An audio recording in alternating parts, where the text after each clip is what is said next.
hear often how questions like, what do I do when I had this someone who really was excited and hasn't been doing anything for a while?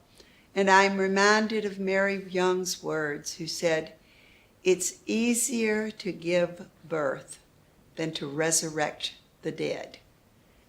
So frequently we're attempting to reignite others when are we really going out and finding new people? Nothing is better for a group than to infuse new people, new excitement, new passion. That will reignite the passion and interest of the ones who may have lost it along the way, because there's a freshness that is brought into the group.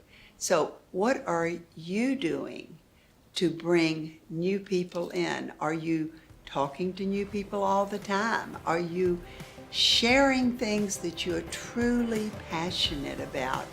Or are you sharing just information?